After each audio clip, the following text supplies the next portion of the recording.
Now to Chairman Darrell Issa, Chairman of the House Government Reform and Oversight Committee, who is with us on this fast and furious breaking news. Mr. Chairman, thank you very much for being here with us. So let's start with this report in the LA Times that says that House leaders, the Republican House leaders, have drafted a proposed contempt of Congress citation for the Attorney General of the United States. Is that true? The working documents we believe the LA Times have originated in our committee and are part of our ongoing options that we're working on while trying to get the truth in Fast and Furious. They speak of a 48-page draft citation being drawn up by you in your office. Is that the case?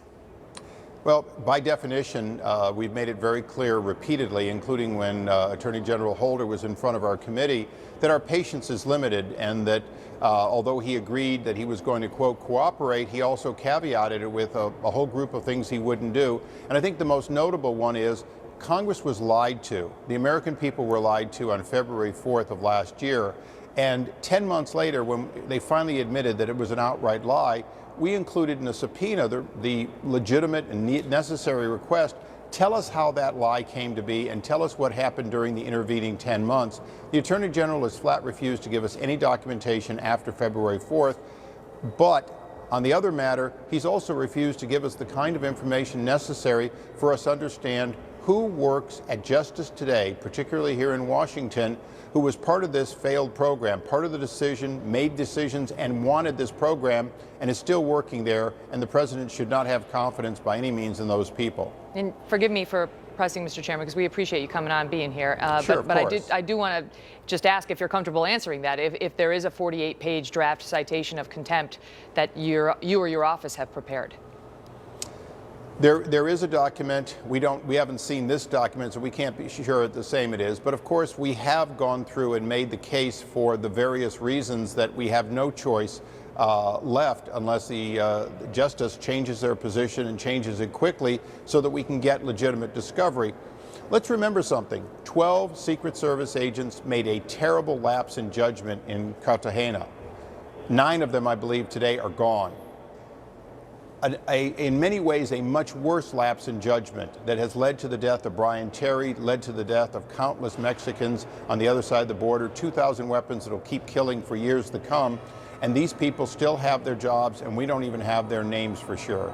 The LA Times further reports that there was a meeting in House Speaker John Boehner's office, and the Republicans on your committee were given the green light to proceed toward a contempt citation. That would definitely be a step further than we were earlier when you were raising similar complaints. You've been upset with Mr. Holder for a while now, saying that he hasn't complied with the subpoena. 80,000 documents demanded, just a fraction of those provided. He says it's political. He says he's given you what you're entitled to. You two have been at issue on that for a while. But if Speaker Boehner gave you the green light to go ahead with a contempt citation, that takes it to another level. Has that happened? Well, I think the Speaker's office will have to confirm some things. What I will say is that all the members of my leadership agree that we're entitled to documents. The American people are entitled to documents and discovery they haven't been given. And that's where the Attorney General and I find ourselves at odds.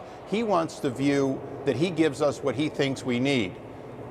Quite frankly, for those old enough to remember, Richard Nixon thought there were a lot of things we weren't entitled to that ultimately the American people are glad that Congress got. This is the same situation. It is about what happened after Brian Terry died, after these weapons had long since been denied, and Congress says the American people have to know and hold people responsible. And what's We're the not time? talking about the Sorry, sir. What is the time frame on this? Because, you know, in your estimation, the Attorney General has been delinquent on his responses for months, really, now. So what is the time frame that you still see as available for the Justice Department to comply before they actually do get hit with a contempt citation? Well, although we have a few other options and some additional discovery, we are to a great extent stalled because of the cover-up and the stonewalling from the Justice Department. We have beliefs and thoughts of who might be responsible. I've aired some of those names. But getting to the truth and the president knowing the truth and taking quick and decisive action, that's going to take the kind of discovery we're not getting, that justice is holding. And these are legitimate documents, not just that we have a right to know, but the American people have to have a right to know who decided and who covered up. Congressman Darrell Issa, Mr. Chairman, we appreciate you being here.